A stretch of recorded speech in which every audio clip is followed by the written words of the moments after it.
Great to be here, Chris. Really appreciate it. Thank you. I have 2 or 3 pages of notes from watching your different videos, the TEDx talk, just amazing. So we'll see where this goes. But as I said to you off air, I would love to help the Wicked Smart listeners with the mindset piece because out of our 3 pillars, mindset, skill set, systems, I'm a big advocate, and in listening to your videos, I think you are, that without the mindset being built up, you can load that other stuff on till you're blue in the face and it doesn't matter. So sort of a little bit of your take on that. And I don't know how much of your story that I've heard on TEDx and other you want to share so they have a backdrop because they don't know you as well, right? They're hearing you maybe for the first time, many of our listeners. Well, I think we only have 30 minutes, not 30 days. So Yeah. I don't know how much of the story you want from whichever, but everybody has a story. But the first thing I like to share with people is obviously just demonstrate a little bit of why you should probably cut 30 minutes out and listen because, you don't, everybody's got an opinion. And for me, the difference between advice and opinion is somebody who's walked the path that you want to walk and is a little few further steps ahead and can save you from some of the tripwires that pop up. So, on that basis, yes, when it comes to mindset, and business and tools and strategies. I dropped out of school at 16. I've got no formal qualifications. I couldn't spell MBA, but I went and got a PhD in results. I've had 26, 27 international companies now. Yeah, some have made millions, lost millions, all the usual stuff.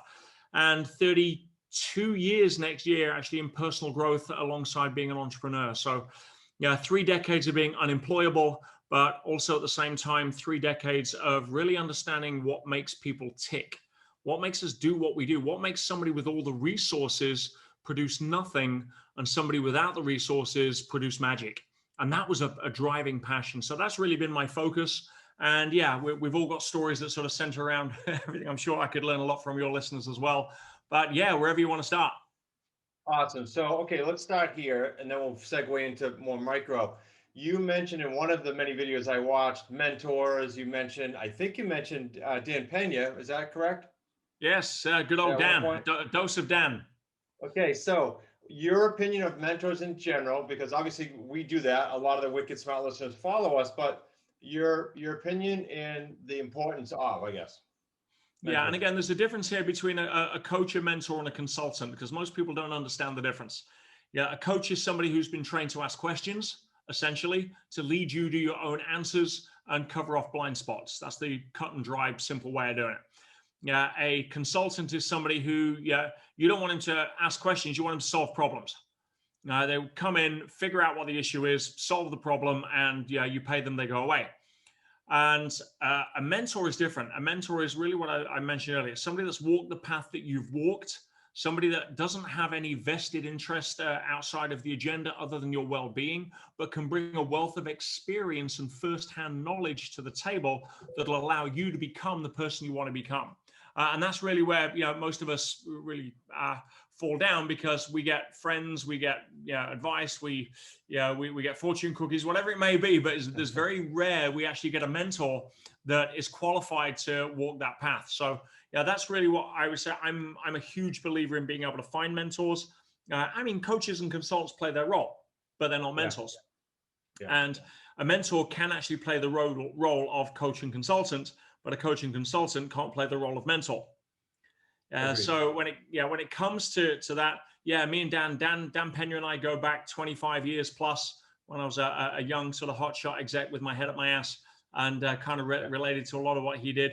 And unfortunately, I'm probably responsible, fortunately or unfortunately, depending on what side of the fence, for unleashing him on the modern world of social media when I introduced him to Brian Rose at London Real. So a lot of people have come across Dan now based on that introduction. And if you're looking for somebody who is a drill sergeant of a business mentor, someone who's going to kick your ass and take no BS and basically bang your head on the table if you give the wrong answer, then Dan's your man. I've kind of grown out of that level of connection, in all fairness, but he plays a vital role for those people that are at that level. Yeah. I know a lot of young guys that went through it. So I agree with you. Okay, so going on that, I'm going to chase that a little bit. Let's say the Wicked Smart listeners, because this is a fact, they hear the success in our community, for example, they hear it. They know that each deal is very lucrative in the real estate world, but they'll say, I don't have the resources for the mentor that you and Peter are talking about, Chris. what do you say to them? Because I know when I started, I was broke after the crash of '08, and I found resources, I found people to help me, I found a way to get a mentor. What do you say to them? Outer world follows inner world. Case closed. Yeah, you talked earlier about people running around trying to acquire skills, and the biggest excuse people have for not embracing the ability to be resourceful is blaming lack of resources. They don't have the level of conviction that outer world follows inner world. They think it's the other way around. They think that their financial bank account leads their emotional bank account when it's actually the other way around. Your financial bank account will follow your emotional bank account. You want to make money, your emotional bank account has to go up first. And if you're wandering around making excuses with poor me, that's never going to happen. You're in a closed loop. Now, when it comes to understanding that the biggest failure of personal growth, in my opinion, is that it encourages people, focuses them exclusively on what I call knowledge mastery. Oh, I don't have the skills. I've got to go learn it. Oh, I don't know how to do real estate deals with no money. I'll go learn it. I'll go speak to a mentor who's built apartment blocks from scratch and figure out how they did it and what's their strategy. All of that has its role. I don't want to get on an airplane with somebody who hasn't been to pilot school, right? So knowledge mastery has a role. However, if it is not put over the top of a foundation of self-mastery, it's not going to do anything. You're going to be a walking expensive encyclopedia and broke. And so, understanding that the most important aspect is not the skills you learn. It's the person who's applying the skills that you are learning, whether that's from a mentor, a course, or whatever. And most people know what to do a lot of the time. They don't just don't do what they know because there's other things stopping them. And that's when you start saying that the real issue is not lack of opportunity. The real issue is not lack of resourcefulness. The real issue is the fact, for example, they have their self-worth tied to their net worth. And right now, that self-worth is in the toilet because their net worth is not where they want it to be. Now, even if that's not in the toilet, it's where somebody else would think, wow, I wish I had what you had, but they don't judge themselves that way. They're too looking at on the other side of the other rainbow, wishing they had more. We've all done that. So if your self-worth and net worth are tied together, you're going to have low self-esteem. Low self-esteem emanates undeserving. And no one's going to want to do business with somebody who emanates undeserving. Now, there's many different types. So self-mastery, self-image, self-esteem, self-worth, the ability to shine in the face of adversity, the ability to handle uncertainty, the ability to look at life from the perspective of, wow, what an empowering, amazing movie that I'm starring in here, rather than feel like you're an unpaid film extra in some other drama. That's the key that makes the difference. So it sounds like when I said to you, we have 3 pillars: mindset, skill set, and systems. That's kind of what we teach on. It's our content, it's our event. It sounds like A, you agree with the mindsets being a key piece there. So I'm interested to know, B, percentage-wise, if they're listening and you had to divide those 3 pillars into percentages of time spent, how much time would you give the mindset versus the skill set versus the system in any given field? We happen to be talking about real estate, but I would think in any field. 60, 20, 20. And you've got it in the right order and sequence. Mindset comes first. Most people are trying to, and I really hope your listeners dial in on what I'm about to share here, because it can be game-changing level of awareness if they allow it to be. Most people are too busy chasing skills in order to try to get certainty. And all they'll ever have is more skills, because you cannot get certainty with skills. That's the illusion. That's the illusion that your traditional education has given you. Oh, when you get an education, then you'll have more certainty to get a job. Well, how's that working for most people on, not working in whatever it is they studied? Right? No. Certainty is an internal situation. Skills are an external situation. And if you are trying to replace if you're trying to replace certainty with skills, you're never going to get there. You're going to think, oh, I'm going to take the real estate course, and then I'm going to take the advanced course, and I'm still quite, and I'm going to take the trainer course, the trainer course, the whatever it is, right? What you're actually ultimately looking for is certainty. Now, you get certainty first, then you add the skills. I'm going to be in real estate. You have never studied real estate. I don't care. I was born for this. See, that person's got, so I would put my money on that person rather than somebody who's just passed their exams and gone to all the courses, right? Yeah. But still is looking for the answer. So you work on yourself. You work on the self. Say self-mastery beats knowledge mastery all day long. There are a lot of very smart, busy, broke people focus their entire energy on knowledge mastery. Now, knowledge mastery is your last two. Yeah, it's your skill sets and then your strategies. You've got to learn those. You've got to acquire the knowledge to apply those. But self-mastery is 60% of the game, way over half.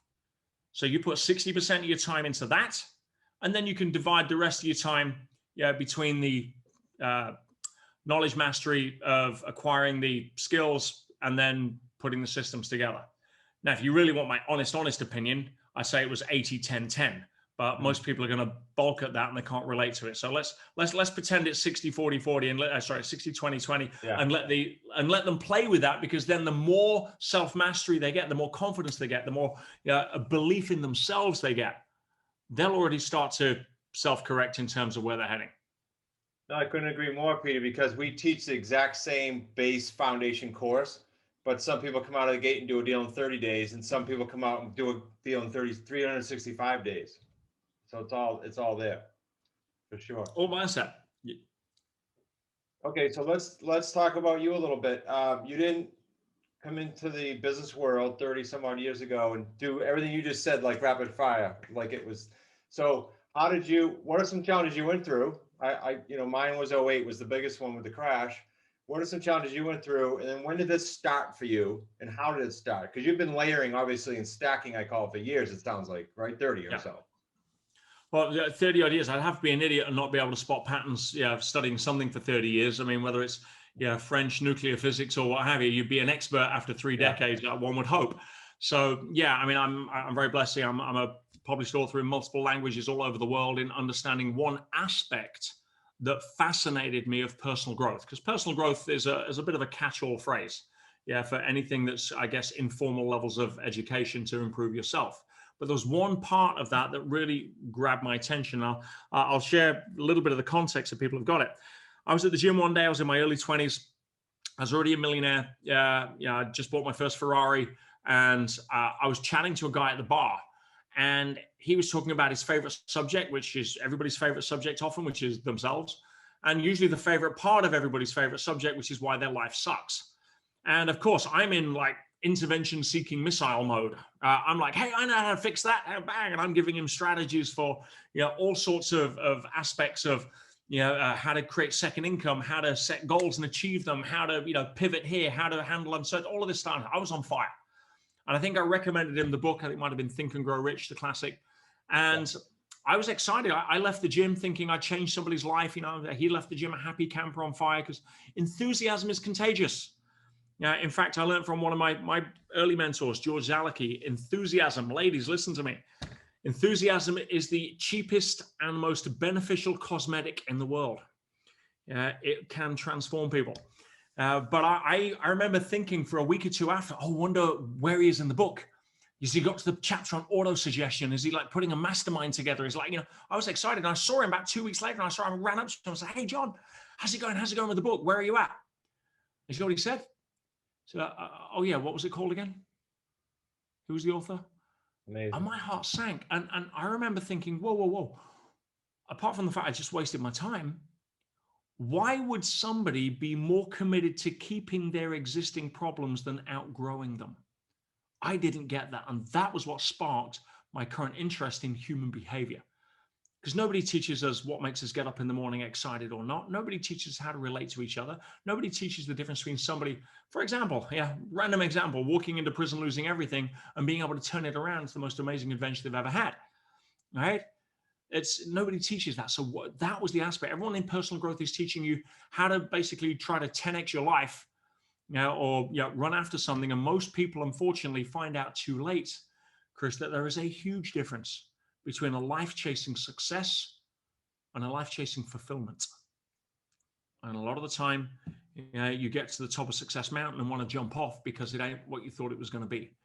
And I'm sure there's a lot of people that have come through your instructions and words and wisdom and courses and have suddenly realized, and I see this all the time as entrepreneurs, they spend best part of their life dedicating themselves to achieving. And, they sacrifice their health, they, sacrifice their relationships, they miss their kids growing up. And then finally they get to a place where they've made it. And now what do? Well, now they've made enough money to pay for their divorce, to hire a personal trainer to get their health back, and to buy their kids loads of stuff so they love them again. And that's the joke. Yeah. Right. So, being able to just ask better questions. What's most important? Why am I doing this? And that was an evolving level of awareness over, say, 30 years now being in the game. But again, I'd have to be silly and not spot patterns. And one thing, I worked with Tony, as you probably know, Tony Robbins, for 15 years as an experienced trainer. And one thing that Tony said to me was very profound. He says, if you want to get good at working with people and understanding people, including the one in the mirror, get good at spotting patterns, because there's only so many of them. And that's what I say is one of the biggest patterns out there is the fanaticism around knowledge mastery, thinking it's going to solve your problems. Whereas the two biggest feedback I get on my surveys on asking groups of students about what their biggest challenges are, it's not lack of resources. It's not finding the real estate deal that's for the right price, time, and terms. It's not about, any of the external stuff they're trying to acquire external skills to deal with. It's self-sabotage and procrastination. They're the two biggest obstacles that most people face, and they don't know how to unravel it. That's the biggest thing. And so, let's go distract myself because clearly I need more motivation. Well, how's that working for you? Amazing. Now, you mentioned prison. I heard your story on TEDx. That begs to spend a few minutes on that story, because that was everything you just said in play. So let's spend a few minutes there, if you don't mind. It's I look back and it's a little surreal sometimes, but I believe we're an earth school. I believe that the purpose of life is to grow and contribute, because that's the two laws of nature, and nothing really gets to circumvent it. And so we get tests, what I call either basic life test or what I occasionally will have a graduation event. So at school, you get mock exams, you get real exams. Can you walk your talk? If you're an expert on health, expect a health challenge so you can prove to your students that you come from authenticity and being able to solve it. Anyway, so I've been teaching personal psychology for a long time. It was only a fit that I was going to get a situation to test it at a high level. And so, I was doing some business with a major, large, multinational, multi-billion dollar company. And we'd done many millions of dollars in business. And several years later, they knock on my door suing me for $17 million. I'm like, what? They cited a breach of a contract that was never signed because no terms that were ever given. And it was basically financial bullying to try to extort some short settlement out of me. I mean, it was easy enough to look at. I didn't play ball. I thought that it's not going to happen and never get to court because no judge will look at it for 3 minutes. And as you know, in business, litigation is a tool. Dan Penny taught me that. It's not about who's right or wrong.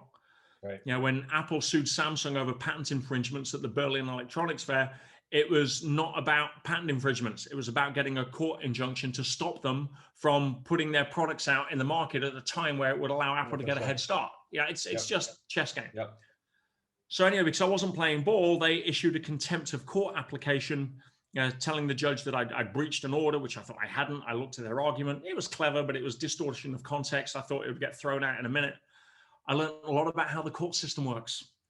Anyway, they sold it to the judge. He gave me 6 months in prison as a civil prisoner for contempt of court. I lost my business. I lost my relationship. I lost everything. This is only just over 3 years ago.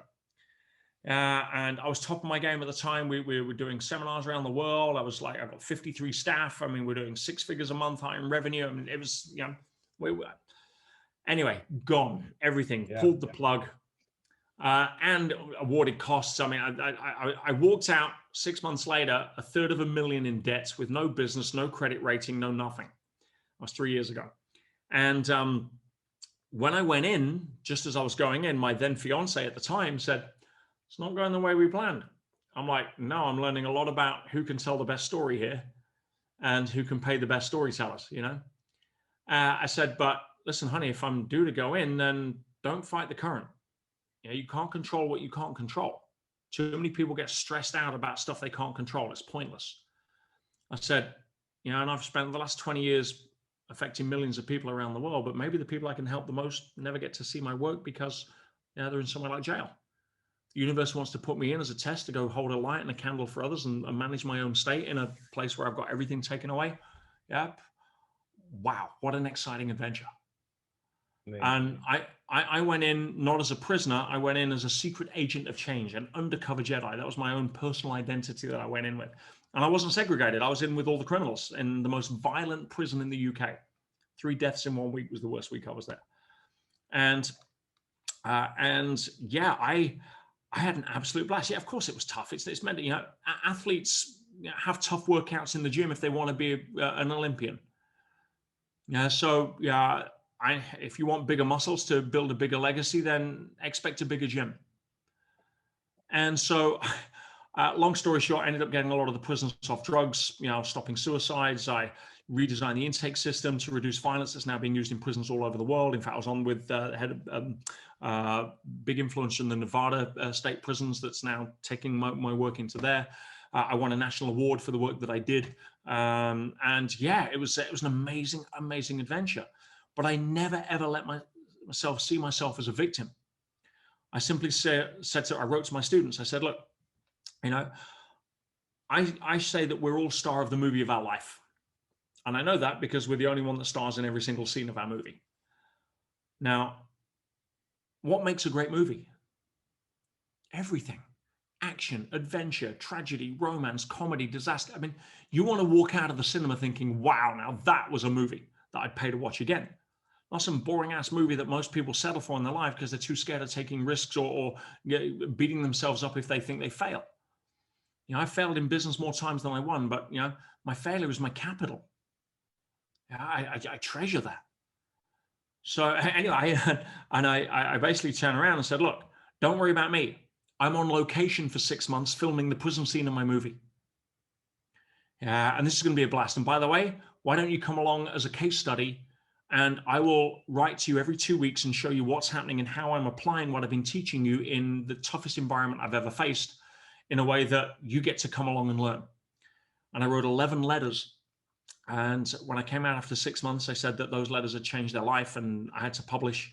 I'm like, hey, you guys are paying me a lot of money at the time to learn this kind of stuff. And he says, listen, it'll help a lot of people. Now, this is before anyone had heard of pandemic or COVID or whatever you want to call it. And when it comes to, don't get me started. Yeah. And when it comes to being able to publish and help people, that's my, that was my hot button. So we published, it went bestseller in 2 hours, Amazon #1 in 4 hours. I think we sold out 3 suppliers in 40 countries on the first day. And if you look at any of the reviews on Amazon or Trustpilot, it's changed the life of everybody that's ever read the book. And it's just the 11 letters. It's not a book I wrote afterwards about my experience. This is unfolding in real time as the journal entries, the diaries, the techniques, I've got 10 minutes to stop somebody committing suicide in the Medline. How do I do that permanently? Now, I've got to be honest. I had a lot more crazies in Tony Robbins seminars than I did in prison, right? But that's fine. And I say that tongue in cheek, obviously, but you get the idea. How do you identify 3 prisoners that are about to kick off with weapons, right? Arguing over religion, get yourself invited into that conversation, deframe it, maintain the illusion of significance for the people that are looking to kick off, and make everybody friends within 5 minutes and disappear and disarm that time bomb. Yeah, I document all of that in the letters for my students, which is now having impact all over the world. Now, I only say that obviously not to try and impress anyone. That's not why I'm here. I want to impress upon you the fact that I don't care what happens to you in life. Yeah, there's always a way to be able to turn it around that'll benefit you and whoever you care about and all the world at large if you have the right attitude about it. 2 men sat behind prison bars, one saw mud, the other saw stars. Yeah. Your condition does not define you. It always gives you the opportunity to define yourself. And when you own that, not intellectually, that's where you get an expensive notebook, right? But when you own that emotionally, it becomes who you are. There's a different energy, a different spark. You can't be pushed, pulled, cajoled just because somebody says something on what I call anti-social media. Yeah, you can't have you go into a tailspin because you read some crap on the news, right? No. You stand strong. You're the eye of the storm. You see things falling apart with people around you. You're like, move, I'll handle it. that's a different person in the marketplace. And that doesn't come down to skills. That comes down to heart and having an empowering context for why we're here. And if you think you live in a friendly universe, as Einstein said, it's the most empowering belief you can have, as opposed to a hostile universe, you'll live two different lives. And that is down to belief, nothing else. And the best way I can sum it up, you believe in magic, you live a magical life. Game over. Yeah, so I challenge the Wicked Smart listeners, and then I want to hear how to get all your books and get a hold of you. I challenge the Wicked Smart listeners to put that story up against any of the shit that they've gone through, because everybody has it, me included. So put that up against anything and use that as your strength. Use that. So I appreciate your candor, Peter, very, very much so. How can they find your books? How can they get a hold of you? Anything you want to share? It's up to you. How much or little, it's up to you. No, absolutely. In fact, again, the tagline of the book is the ultimate guide to conquering adversity. And that was before any of this stuff came on. There's a lot more people over the last 12 plus months have been handling a lot of adversity, either in the market, on furlough, on lockdown, on health issues. So yeah, it couldn't have come at a better time.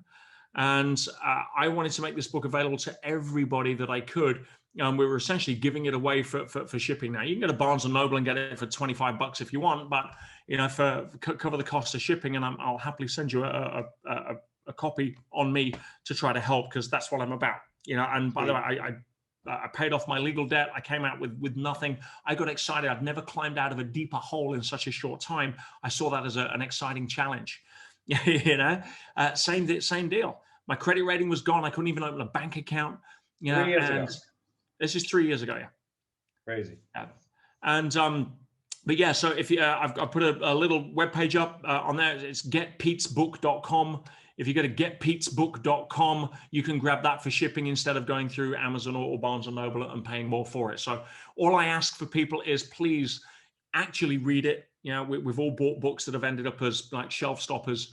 And yeah, if you're kind enough to be able to write something on as a review, all I ask is that it's authentic. That'll help other people make a decision as well, who may be struggling, that may buy that book instead of not buy that book. And we can help change a lot of lives together. That's what I'm about. Incredible share. Please, you guys, find Pete's books, find everything that he's got. I'll put that in the show notes, getpetesbook.com, though, Peter. Super helpful. I would love to have you back for an encore. I'd love to have you be in front of the Wicked Smart community at some point with respect to our events and whatnot. We had Stephen Collier and some great minds in our last event, and you'd affect a whole big bunch of people in that room. So hopefully we'll have that opportunity to work with you. That'd be sweet. Be my pleasure, my friend. It really would. Yeah, you've got a great tribe. You've got a great gig going. I love your energy. I love what you stand for. And if there's anything we can do to empower you, your listeners, your readers, your followers, then I'm all in. You are the man. Thanks for your time, buddy. Time well spent. Guarantee you. Pleasure's mine.